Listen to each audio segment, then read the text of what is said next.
తెలంగాణలో ప్రజలు బీజేపీకి పట్టం కట్టేందుకు ఎదురు చూస్తున్నారని తెలిపారు బీజేపీ నేతలు. ఇక్కడ కూడా బీజేపీ సర్కార్ ఏర్పడబోతుందన్నారు. రాష్ట్రంలో కాంగ్రెస్ ప్రభుత్వం అన్ని వర్గాలను మోసం చేసిందన్నారు. ఇక హామీలను అమలు విషయంలో రేవంత్ సర్కార్కు సంక్రాంతి వరకు డెడ్ లైన్ పెడుతున్నామని చెప్పారు బీజేపీ నేతలు. హామీలు అమలు చేయకుంటే సంక్రాంతి తర్వాత కాంగ్రెస్ నేతలను రోడ్లపై తిరగనివ్వమని హెచ్చరించారు. ఏడాది పాలనలో ఏం వెలగబెట్టారని కాంగ్రెస్ సంబరాలు జరుపుతుందని ప్రశ్నించారు.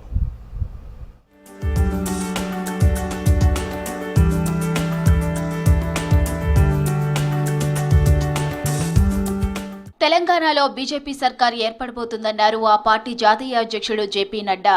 ఇక్కడ బీఆర్ఎస్ కాంగ్రెస్ ప్రభుత్వాలను చూసిన ప్రజలు వచ్చే రోజుల్లో బీజేపీకి పట్టం కట్టేందుకు ఎదురు చూస్తున్నారని తెలిపారు. అందుకు లోక్సభ ఎన్నికల ఫలితాలే నిదర్శనమన్నారు నడ్డా. కాంగ్రెస్ గ్యారంటీ గారడి 6 అబద్దాలు 66 మోసాల పేరుతో హైదరాబాద్ సరూర్ నగర్ స్టేడియంలో బీజేపీ బహిరంగ సభను నిర్వహించింది. సభకు ముఖ్య అతిథిగా హాజరయ్యారు నడ్డా. సభకు కేంద్ర మంత్రులు కిషన్ రెడ్డి, బండి సంజయ్తో పాటు ఎంపీలు, బీజేపీ శ్రేణులు పెద్ద ఎత్తున హాజరయ్యారు. దేశంలో మోదీ పాలనపై ఒక్క అవినీతి మచ్చలేదన్నారు నడ్డా. 13 రాష్ట్రాల్లో అధికారంలో ఉన్న బీజేపీ మరో రాష్ట్రాన్ని చేజిక్కించుకోబోతుందన్నారు. जनता का विश्वास लेकर के राज्य में बैठ करके राज्य का उपभोग करने वाले लोग हैं. ऐसे लोगों को घर बैठाना जरूरी है और जो लोग आपकी सेवा करते हैं उनको काम पे लगाना जरूरी है. అబద్దాలాడి తెలంగాణలో అధికారంలోకి వచ్చిన కాంగ్రెస్ అన్ని వర్గాలను మోసం చేసిందని ఆరోపించారు జేపీ నడ్డా. ఇతర పార్టీల బలహీనతలే కాంగ్రెస్ పార్టీకి బలమన్నారు. కర్ణాటక, తెలంగాణ, హిమాచల్ ప్రదేశ్లో ప్రజలు సంతోషంగా లేరన్న నడ్డా 3 రాష్ట్రాల్లో ప్రజలు దోపిడీకి గురవుతున్నారని విమర్శించారు. సీఎం రేవంత్కు ఆయన మీద ఆయనకే భరోసా లేదన్నారు. ఇక ప్రజలకు ఏం భరోసా కల్పిస్తారని అన్నారు నడ్డా.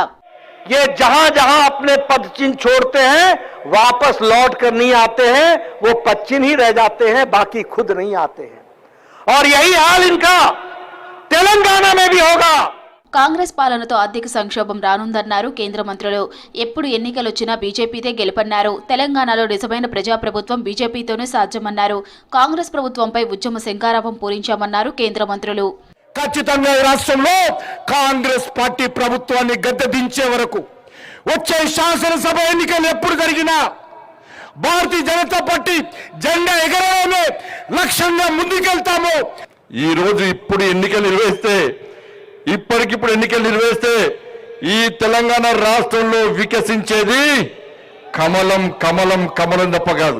కొత్తగా ఈసారి సర్వే సంస్థలని సర్వే నిర్వహిస్తే కాంగ్రెస్ పార్టీ 3వ స్థానానికి పోయింది, రేవంత్ రెడ్డి 10వ స్థానానికి పోయాడు. ఫేక్ ప్రచారాలు, అబద్దాలతో రాష్ట్రంలో కాంగ్రెస్ పార్టీ అధికారంలోకి వచ్చిందన్నారు ఎంపీ లక్ష్మణ్. విదేశీ శక్తుల కుట్రలకు ఊతమచ్చేలా రాహుల్ గాంధీ వ్యవహరిస్తున్నారని తెలిపారు. దేశాన్ని అస్థిరపరిచేలా కాంగ్రెస్ కుట్రలు పన్నుతుందని విమర్శించారు లక్ష్మణ్. రాష్ట్రంలో ఏం వెలగబెట్టారని కాంగ్రెస్ ప్రభుత్వం సంబరాలు చేస్తుందన్నారు ఎంపీ డీకే అరుణ. ముఖ్యమంత్రి స్థాయిలో భాషా గౌరవం లేకుండా రేవంత్ మాట్లాడుతున్నారని విమర్శించారు. అబద్దాల ప్రచారంతో ఫేక్ వీడియోలు సృష్టించి ఏ రకంగా ఎన్నికల్లో ఓట్లు దండుకున్నారో, తెలంగాణ ప్రజలను మోసం చేశారో ఇప్పుడిప్పుడే ప్రజలందరూ కూడా చైతన్యమవుతా ఉన్నారు. ఢిల్లీలో పోయేమో ఆడపోయి లోపల ఇచ్చి కాగితాలు ఇచ్చి లోపలనేమో అడుక్కొని వస్తారు, బయటకు వచ్చేమో ఇంకో రకంగా మాట్లాడతారు. ఇది ఏ ముఖ్యమంత్రికైనా గౌరవమైనటువంటి భాష, మాట, తీరు. అబద్దాలతో కేసీఆర్ జుట్టులో నుండి రేవంత్ పుట్టాడని సెటైర్లు వేశారు బీజేపీ ఎంపీలు. అబద్దాలు, మోసాలతో సీఎం రేవంత్ ఎన్ని రోజులు పాలన చేస్తారని ప్రశ్నించారు. లగచర్లలో కలెక్టర్పై ప్రజలు తిరగబడ్డ రోజే రేవంత్పై ప్రజలకు విశ్వాసం పోయిందన్నారు. కేంద్రం నిధులతోనే తెలంగాణలోని పంచాయతీలు, మున్సిపాలిటీలు నడుస్తున్నాయన్నారు ఎంపీలు.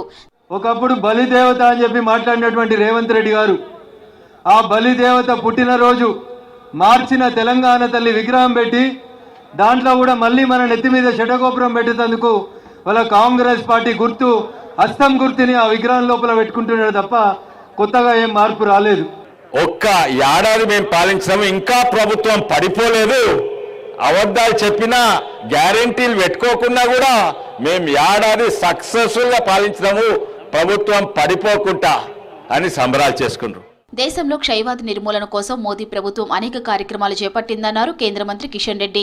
టీబీ ముక్త్ భారత్ అభియాన్ కార్యక్రమంలో భాగంగా ఎర్రగడ్డ హాస్పిటల్లో టీబీ నిర్మూలన లక్ష్యంగా 100 రోజుల విస్తృత ప్రచార కార్యక్రమాన్ని కిషన్ రెడ్డి ప్రారంభించారు.